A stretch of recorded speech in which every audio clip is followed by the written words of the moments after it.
Yes, my people, welcome back to AFTV and welcome to another Tactical Insight where we'll be breaking down the victory against Fulham over at the Emirates over the weekend. I'm joined by Graham, but before I go to Graham, yes, I'm not James. He's away on holiday. He's allowed a break. I have to big him up and Graham for this show. It's been amazing. I love this show so much, the way you guys break things down and the work you put into it, which I'm first-hand learning. Incredible. So big up you guys. But yeah, James was on holiday and we'll be back next week. But Graham, how are you after this victory against Fulham? I'm really well, mate. First of all, how was your Sunday night with me sending loads of messages every 5 minutes on what we're going to do today? You know what James goes through. I do. Bank holiday weekend, it was a lot, but it builds such a great show and it's so good for the viewers as well. And the Don's got you working a bank holiday, mate. I know. But listen, it is what it is. Look, so look, fantastic result Saturday. Yeah. I think Arsenal came for a real test on Saturday, Cecil. First bit of adversity they had, coming from behind to win the game in the second half. Mikel Arteta held it as the team showing great belief. Yeah. There was tremendous unity in the stadium on Saturday. That unity, I have to say, started on the way to the ground on Saturday. I walked down the Gillespie Road and the fans were singing the Saliba song in the Arsenal Tavern. I could hear it from about 1,000 yards away. And then to the concourse, support for the team, even in moments of adversity like on Saturday, was there to see. Even when we went one down, we still believed, the fans still believed, the team kept pushing, and in the end, they came back to maintain their 100% record at the start of the season and retain their top spot in the Premier League. Is it the best atmosphere you've seen in this Emirates era of Graham so far, do you believe? Because it's the best atmosphere I think I've seen in 50 years of following Arsenal. Wow. I go back to Highbury. The Highbury days were special for me. The atmosphere was good for me there. Yeah. It's never been quite the same. We've never been able to replicate it at the Emirates, but on Saturday, I'll tell you what, the roof came off when that winning goal went in. The roof literally came off the stadium. But yeah, the atmosphere all around me, the fans were believing, encouraging the team. Even Gabriel made the mistake. Yeah. Not only did the players pick him up, the fans picked him up. We kept believing right to the end. It's something I haven't seen in following Arsenal for 50 years. It's a unity, I think, that Mikel Arteta in his 100th game has actually energised around the club. We have to say that. Have to credit him for that 100%. But I have to say that, Cecil, the day started slightly with a bit of bad news, didn't it, with injuries? Yes, correct. Correct. Before we go into the injuries, let's go into obviously the match stats just to give the breakdown on them. They'll be coming up on your screen right now. Listen, a dominant game from Arsenal, we would say, but there was obviously some sticky moments, but a dominant game. You see their shots for us 22 to their 11. Let's just talk about zone 14. Graham, can you just explain zone 14? For me as a player, we never worked, when we did our breakdowns and analysis for 14, zone 14, where is that on the pitch? It's the middle of the pitch outside the penalty box. Nice. So that's the area, it's an attacking area. Perfect. I think if you look at these stats, they reflect the whole game. And we're going to talk about today the fact that Arsenal did have first half issues, trying to break Fulham down. Fulham very well organised in a 4-4-2 low block. Yep. But overall, if you look at the match, we dominated the game. We had 22 shots to 11. We had 8 on target to their 3. Yep. Massive amount of possession, something like 71.9 to their 28.1. And then if you look at the real key to me is the offensive areas. That's your zone 14, as I say, the middle of the pitch, slightly outside the penalty box, your final third entries and your deep touches. That shows how dominant we were in the game. 31 zone 14 touches to 5, 59 final third entries to 20, and 32 deep touches, which is a deep touch you complete it deep in their final third to 17. So first half we did have issues, and we're going to touch on that today. But as the game went on, and we're going to talk about how Mikel Arteta responded to going a goal down, when he changed the shape to like a 3-1-4-2, that's when we really started getting on the ball and imposing ourselves with a brilliant performance by Martin Odegaard. But those stats really do show overall a dominant Arsenal performance. And it did feel like that, Graham. Yes, from watching it, it did really feel like we did dominate the game. They scored against the run of play. There you go. A very classic saying in football. But you're right, I believe that. And a lot of the goals that we have conceded for the start of the season have been our own mistakes. And most of them do come against the run of play. So, yeah, very well said. I know you wanted to, again, touch on, obviously, the departures of Tierney and, Zinchenko and Partey due to injury. Did it affect us? Do you know what? When I got to... I don't think... When we got to the stadium and we heard the changes, I don't think anyone was thinking this is going to make any difference because there's belief around the club, on the fan base. So when I thought about it, I thought, do you know what? Disappointed, obviously, because if you look at the improvements Arsenal have made this year, it's been about the ability to build play and sustain attacks. Yeah. And crucial to that, I think, is Thomas Partey, the way he's able to break a press, the way he's able to break a line with a pass when he plays out in that number 6 role. But also Zinchenko has offered something with his positional play, the way he inverts. He's almost like a midfield maestro now, and also he's like a transition stopper when the opposition have got the ball. So they would be big misses because you're bringing in 2 players who are basically different, Kieran Tierney and Mohamed El Nani. Now, if we look at, we've got some stats here around some comparison between Tierney and Zinchenko. I think the performances for Tierney, would this be his last 4 for an Arsenal? Yeah, last 4 performances, yeah. Appearances. And Zinchenko's played in our first 3 games. Now, obviously, Zinchenko up high, holds his space, slightly more chances created there, and level on key passes. But the key stat for me is duels won. Right. Now, people don't recognise that what Zinchenko does off the ball. He's got elite mentality off the ball. Not only is he great on the ball and brilliant with his positioning, he's almost like a transition stopper, the way he's able to fill in when we lose the ball. But he's somebody, all top players want to win the ball back, Cecil. Yeah, 100%. And he's won 14 duels. I don't think Kieran Tierney can quite do that, what he does. He's very good at winning the ball back. So that's a big part of the thing for me that we lacked on Saturday. Right. Zinchenko's ability to win the ball back up high. And also I think the fact that when Tierney plays, we had to play slightly differently. I noticed in the first 20 minutes, we were sort of like overloading more on the right to try and create space on the left, and Tierney was bombing forward in his normal up high role. Yeah. I don't think we can judge Kieran Tierney too harshly at the moment. He's coming back from injury, and obviously he's still feeling his way back into the team, and obviously he was slightly inverted at times, but he can't offer us what Zinchenko does. 100%. Now, Graham, that's why I had to ask that question, because a lot of people were kind of saying that we miss Zinchenko so much, and a lot of fans were kind of getting on Kieran Tierney. But like you mentioned, his first game, exactly that, give him some time. Yeah. And I agree with that. And I wanted to pull up some stats on Mohamed El Neni and Partey. Obviously, these stats, where they come from, they'll be coming up on your screen right now. These stats come from Partey's last game against Bournemouth, when he was away and won 3-0. El Neni's game, obviously, yesterday against Fulham. Over the weekend against Fulham. Now, there's not a massive drop-off for me, personally. There isn't. Looking at those stats, say possession lost, immediately you're looking at Thomas Partey. Yeah, you're crazy, 12. The one thing Mohamed El Neni offers, he completed 51 out of his 52 passes. He's a very safe player. Yes. And basically, but he can't progress the ball forward into the final third. Very few final third passes, like what Partey can do. Now, Partey had a very poor game against Leicester. He only passed at 69%. He lost a lot of possession in the game as well.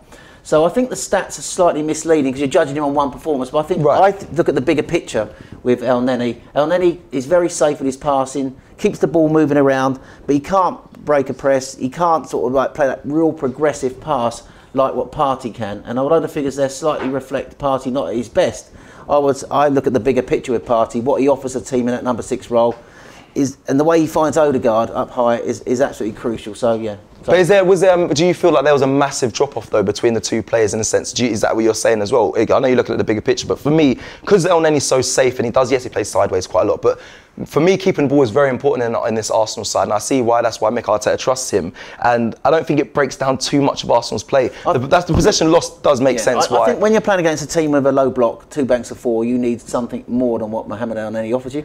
Personally, I would have played Sambi Lokonga on Saturday. Wow. I would have done. But I'm not criticising El Neni because he had a good performance, and I think he did keep the ball moving. As you say, you know what you're going to get, but when teams are sitting in 2 banks of 4, and I think I noticed it in the first half when they played like 2 players on their left-hand side, Cabona, I think his name is, and Paulino, the defensive midfielder, they were blocking off Odegaard receiving the ball on that side, and El Neni couldn't find him, didn't have the range to sort of get him. He was having to come short to receive the ball or even drift out wide where he has before. So I think we did miss Partey. El Neni had a reasonable game doing what El Neni does, and I'm not going to criticise El Neni because he's a model professional, coming in, did a good job, kept it ticking over, as you said, retained possession, but I just want a little bit more in that area. And I think if we, I've said before, I said with James in the transfer show we did, I want someone who can replicate what Partey does. I don't think we got it. I think Lokonga's the closest at home to what he does. And if we're going to play these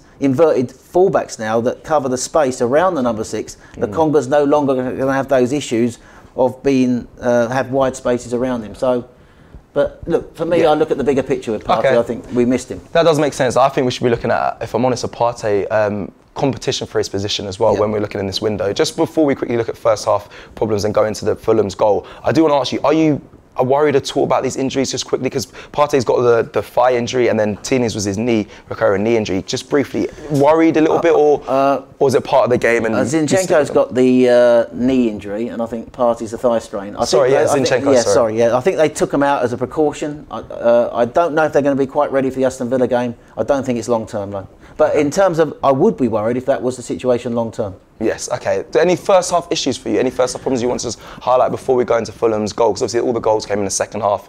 I thought the first half, Fulham really were well organised. Everybody, you've got to give a lot of credit to the manager. He set them up really well. They seemed to be able to block off our passing lanes on the right-hand side and our passing lanes on the left-hand side. So we couldn't progress the ball as well as we would have liked. We had a lot of the ball, 70% possession, but all our chances came really from transitions. That was, Saka had that great chance in transition. Odegaard, who had a fantastic game, couldn't really influence the play, although he did play some marvellous passes. But I just thought we had issues. We couldn't sort of like create down the right-hand side. They blocked off the left-hand side, even when we pulled players across to create openings for Tierney.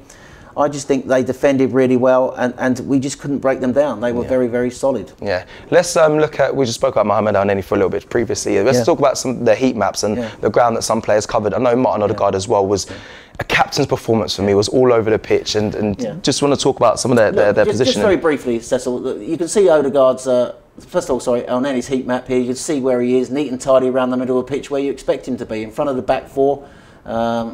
Which again we were sort of like initially in that first half building up in a 2-3-5, but he's sitting in front of the back two, receiving the ball and popping it off, as you see, very safe and very much around the middle of the pitch. Odegaard, this is his heat map for the whole pitch. You can see how pivotal he was and how he got even better in the second half. And you can see he's up high on the right, he's all over the pitch. This is a fantastic performance, a real captain's performance. I think Arteta sort of praised him after the games, saying that he's so influential that in moments of adversity he stands up and takes the ball and creates and makes things happen. And that's exactly what he did. This was a heat map, just shows a complete performance. Yeah, 100%, covered a lot of ground. And you can see where it's predominantly red is where he got his goal from as well. That shot hit the deflection. I mean, Martin Odegaard for me was sensational yesterday, and Mohamed El-Neni's playing a bit deeper there, but playing the positions he should be playing. Now I want to go to the tactical pad, because I know you want to discuss the shape change, which I think was a massive thing, which you actually pointed out to which on Saturday, didn't I? Yeah, you did. You straight away come up to me and was like, Cecil, this is what changed the game. This is what we're going And you know what? I watched it back, and you're very right here, and it is something I want to highlight. So you can see obviously here on the tactical pad that Tierney is off the pitch clearly, because obviously he made the substitution. So obviously, just before we get to that, the goal. Yep. Fulham's goal, obviously against the runner players, we said Mitrovic, it was a real handful all game. Yep. He was the one who got in and nicked the ball off Gabriel to put it away. Now, one thing we talked about this morning is what options Gabriel had when he had the ball, because when Saka floats the ball across, which I don't like a defender floating the ball across my own penalty box, but he did. When he did that, he takes a slightly heavy first touch. Inside, but we looked at all the players around him. We looked at Ben White, we looked at El-Neni, we looked at Odegaard, we looked at Tierney. Fulham players were pressing onto them, so he had very few passing options. So he could have hoofed it forward, of course, but that's not the way we tried to play. And Mitrovic, who was occupying Saliba at that time, as the ball was floating across, the opportunity to get across and tackle him, and that's what he did. So credit to the team who picked him up, credit to Gabriel, who came back out of adversity to get the winning goal. Immediately that happened, Arteta showed his balls straight away. No messing. Whipped Tierney off and went to this sort of a back three almost, with El-Neni holding. This was the new shape that he adopted straight away. Saliba there in the middle, you've got White on the right, Gabriel on the left, and then he's sitting. But what he's done now is he's brought on Eddie Nketiah. And Eddie Nketiah's performance, I think, went under the radar. I think that was a superb cameo performance which changed the game. So as you see now, we've gone to this 3-1-4-2 shape. He's now got Saka and Martinelli in the wide areas. He's got Odegaard and Jack almost like a pivot in a two, and then we've got Jesus and Nketiah up high. Now, what was happening here is immediately these two players were stretching their defence with runs. Eddie was stretching. Eddie was explosive when he came on. He was creating separations. He was doing outside to inside runs. He was doing a lot of this. And also, if you can just flick it around, what Eddie did a couple of times, he came back here into midfield. Even so, if you move him back, so he was even around there, Cecil, creating overloads in midfield. He was dynamic when he came on. He was an outlet, a focal point. He was stretching him with his running. He's so much. This is not a player I recognise from last year. he has progressed on. We have to say through pre-season. And Nketiah did work pre-season on this too. This shape they worked on pre-season. It's almost like the plan B. And I think immediately that happened, that changed the whole game. The whole dynamic of the game. Fulham then, they're two centre backs who were only having to deal with Jesus. Suddenly were being occupied by two centre forwards running around. They energetic. They were moving back. And that created the space now for Odegaard to start putting the strings. And when we got the goal, it was noticeable that Nketiah and Jesus had pushed their centre-backs back into the box to create the space in front of the penalty box for Saka to make the drive and run to lay it off to Odegaard. We got lucky with the deflected shot, but we earned the luck, I think. But by now, we were starting to really ask serious questions of them. And it was in this shape, a 3-1-4-2. But ultimately, when we were attacking, when we were really going for it the last 20 minutes, if you can move those players up, it became like a 6. We had 6 lanes here. So there's 4 here, then you said they were in here as well. So we've got almost like 6 lanes, and Xhaka's up there. So you've got like your 6 players up high now. We were getting players in the box for cutbacks. We were targeting their right-hand side. That's all through Martinelli. They made a change. They changed their fullbacks, I think. And Martinelli was really driving now a flurry of corners. That led ultimately to his goal. And I know you want to talk about Nicolas Jova and these corners now. 100%. I want to go to Nicolas Jova, our set-piece coach here, and just talk about, I think it was a bit of a spot of genius for me. Now, listen, I was watching the game, and I saw Martinelli, the first corner, crossed in really deep into the Leno's area, and it hit the crossbar.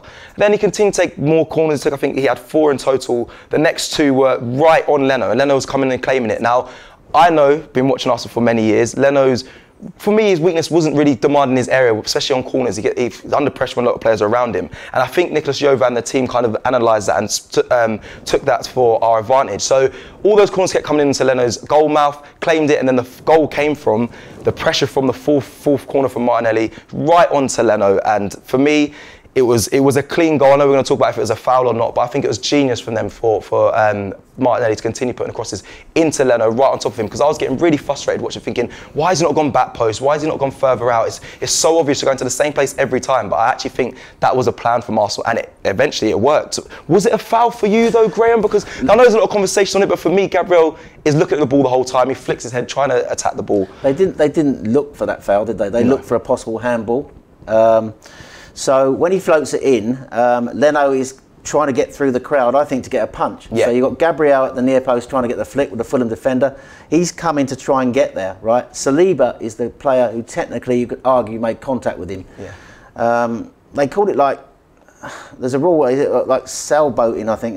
Is it when a player's up high, if he makes contact, if a goalkeeper's got his feet off the ground, and a defender touches him, there's an argument it's a foul. Yeah, they protect the goalkeepers a lot in the football game. I would say if a cross has come in and Leno is taking a cross and he's in control of the cross and he catches it, and then that's a totally different argument. Of course. But when he's coming through a crowd and he's trying to punch, he's not totally in control. He's never getting there. 100%. So what do you expect Saliba to do? Saliba is not really blocking. Saliba's not even looking at him. Saliba is sort of like in there. I think he arches his back slightly, but look, that would have been really harsh to be a foul. Agreed. And I know a lot of people disagree. I've got a Chelsea fan who I've been debating this with over the weekend. He feels as though it was a foul, but for me it was no foul.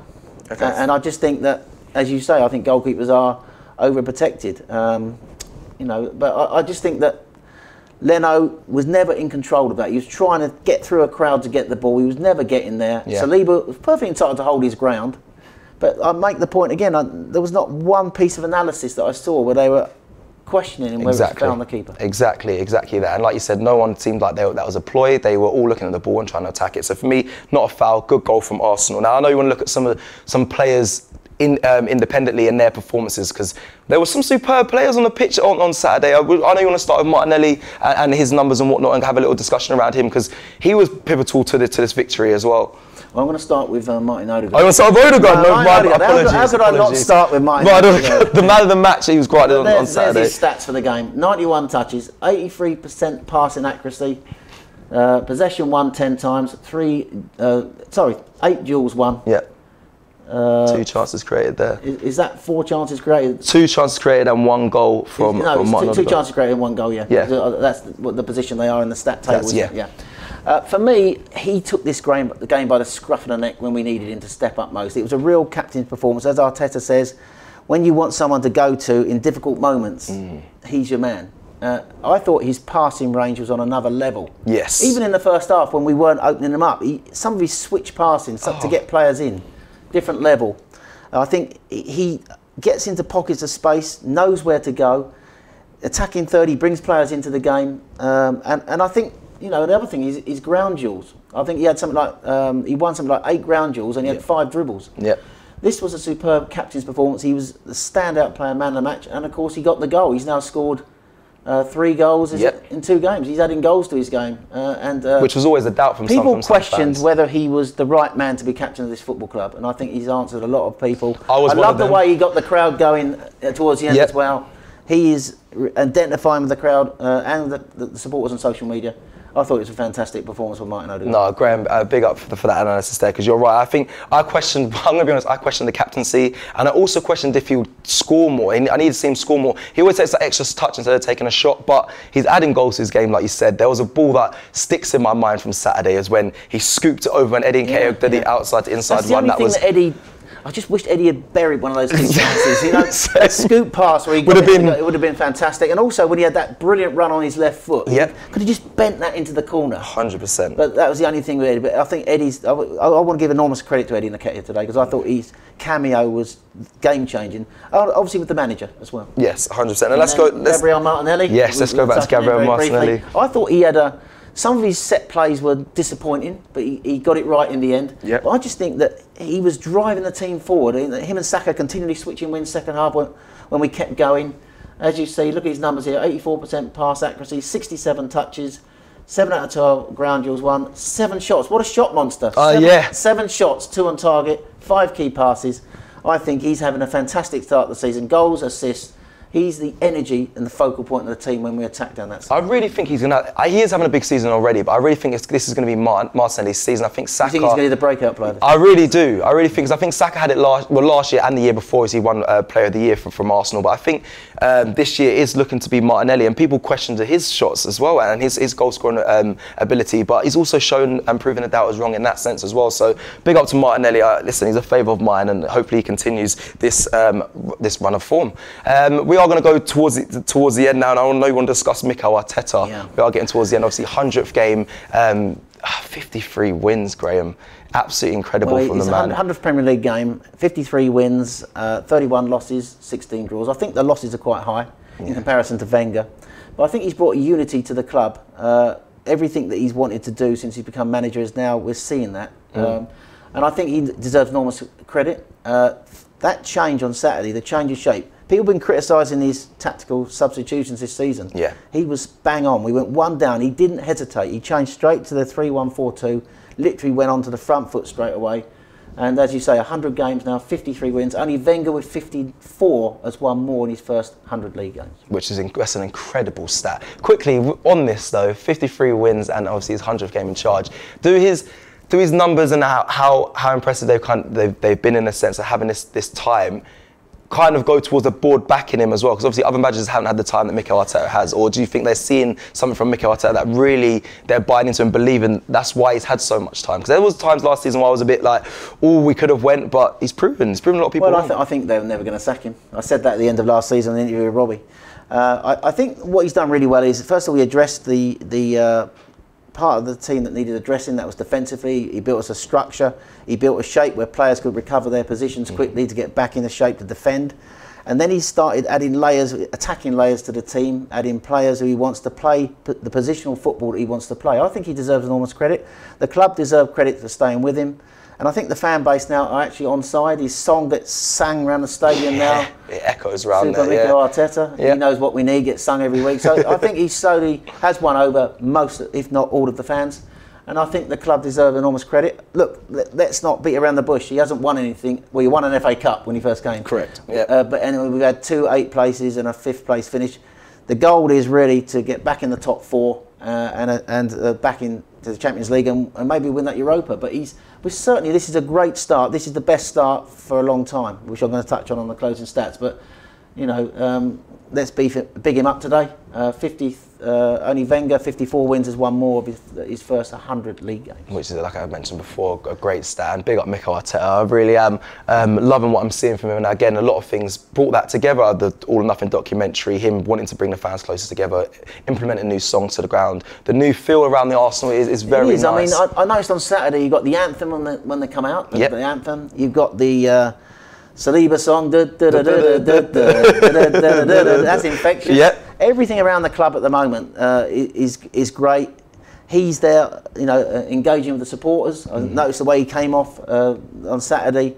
Tremendous, you know, and I think he deserves enormous credit. Big time. Thank you for that, Graham. And I know we kind of are rounding off towards the end of this Tactical Insight show. I know you have some closing stats. I'm going to go over tradition so James doesn't be texting me and ringing me saying, Cecil, you forgot this, you forgot that. But let us know some of the closing stats because some of them are very fascinating. Just a few here for you, Cecil. Arsenal have won their opening 4 games of a Premier League season for only the 3rd time. Wow. 2003-4, 2004-5 and 2022-23. That's only the 3rd time we've won our first 4 games of a Premier League season. I think in the times we've won it in previous seasons under Wenger and even under Whittaker and Chapman going back, we went on to win the league. So Graham, slow down. Slipping the bar right either. As we talked about, Mikel Arteta has now managed Arsenal for 100 games in the Premier League. He's won 53, drawn 16, lost 31. Arsenal now unbeaten in their last 9 Premier League games against Fulham, won 7, drawn 2. Match winner Gabriel's goal on Saturday was his 6th in the Premier League since the start of last season, more than any other defender in the league. Correct. Which is a great point. Because last season as well, he was I think he was the highest top scorer as a centre back as well. Redemption really for a match winner on Saturday. Only Van Dijk, Laporte, Cody and me are all on 4, but he's scored 6 goals. He's a goal scoring defender. And of course, he made up for his error. And here's an important stat to finish with. This shows that we came good when the test against adversity.